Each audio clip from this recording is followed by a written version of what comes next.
I'm going to take a break because you guys can talk about Jimmy Olsen issue 10, Matt Fraction writing with Steve Lieber on the art. This is all over the place. It is, and this is a book that has not benefited from the break because there's always so much going on.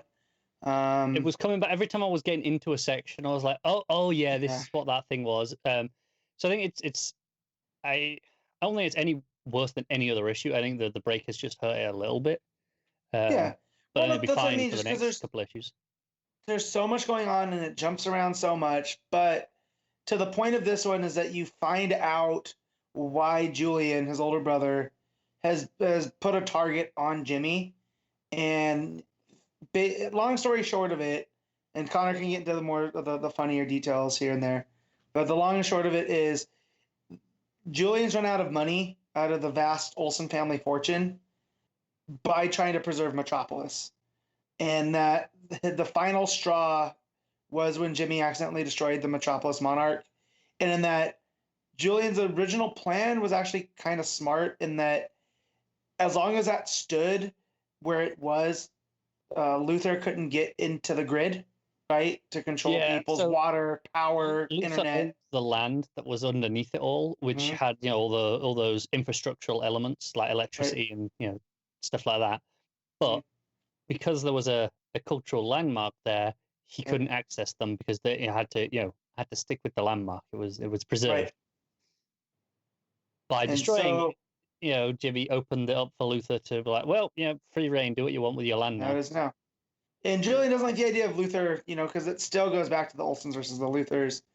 And they're out of money. And we kind of saw that with Janie. That's why Janie was living in Gotham, putting on, black box theater shows, living the bohemian lifestyle. It wasn't necessarily what she wanted, but that's the life she adapted to. And so the only person whose trust is still active is Jimmy because he doesn't use it. Yeah, and they don't even know if he's aware that he has it.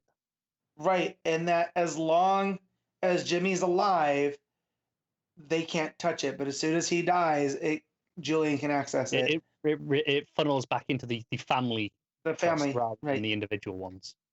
Right. So this is why he has the target on him, and it doesn't seem to be the main plot because now we still have the aliens that came and invaded Ohio. Right. That's what they are. And it has them stuck on the roof, trying to fight these aliens. And the aliens very annoyed about gravity on Earth because it's like, well, it's a war here and not, it should be optional, like a real planet. Right. And stuff. So, and we got a flashback with Porcadillo and how he came across the when they put out a hit on Jimmy, and that was basically how he ended up involved in all this with the detective. The bit about that was always funny is, it started, so this was 2 to 4 years ago. And then it's, it's his sentencing before he gets sentenced to jail. I sentenced you to no less than 2 and no more than 4 years of time. And then it cuts ahead and 2 to 4 years later. And it just always keeps it that vague. And it just got funnier every time. Matt. Ow. Jesus Christ. Oh. What were you saying, Matt? No, just, and we got more of them on the roof of the grocery store, and Jimmy's kind of feeling bad, like this is all his fault. Like a lot of this wouldn't have happened if it wasn't for him, and that he needs to be the one to remedy it. So he steals the ship. Steals the ship, which really pisses off chicks and whatnot. And I finally realized why Dexter wears the bowl on his head, and that's because he's constantly throwing up. Yeah, the acid blood. Right, and it didn't click with me initially. So, but so Fraction's starting to tie everything together. I mean, there's 2 issues left, but definitely having that long break in between them with all the different plots coming into play. Yeah, that probably hurt a little bit. But then you got the ending of Jimmy going to confront his brother. In a very elaborate costume disguise, where he is a woman in this dress. Got, That's the hair, comes down the stairs. Everyone's looking at him / her. Right. And you know, because it's like a fancy party that Julian's throwing. Mm-hmm. And so he comes up to it, you know, they start dancing. You know, he bends him over in the dance, and the wig Yeah. falls off. He's like, "You?" And he's like, "Oh, yeah." Yeah. Well, and it's too is that he's putting the moves on him because he doesn't realize it's his brother.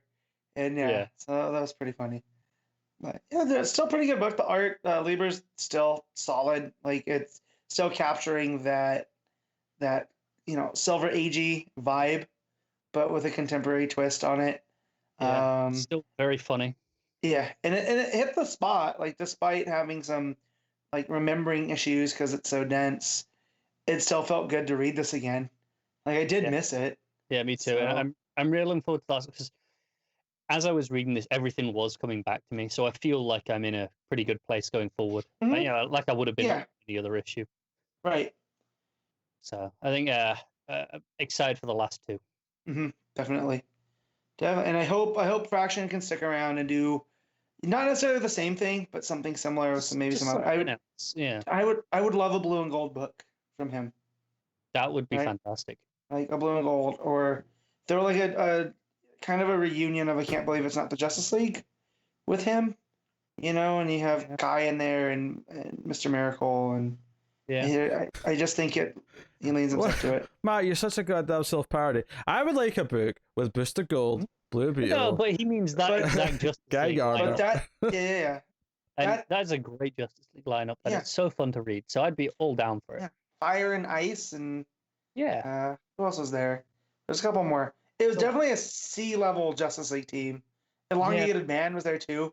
It was wonderful for because it was that was Geffen and DeMatteis. Yeah, and they leaned into the comedy angle of that team because that's what they are good at. This reminds me, the Jimmy Olsen book reminds me a lot of that era. I think they were probably quite a big influence on Fraction. So Fraction taking on a take on that style of team, doing that style of comedy book like he's doing with Jimmy Olsen. I think that would be fantastic. Definitely. Yeah. So, what's your rating this one? I'm going to give it an 8 because I think it probably would have been like an 8.5 if I'd remembered it a little bit better. But that hurt a little. I'm going to give it the 8.5 because even though I did have the issues remembering stuff, it was like a warm hug, and I miss getting warm hugs right now.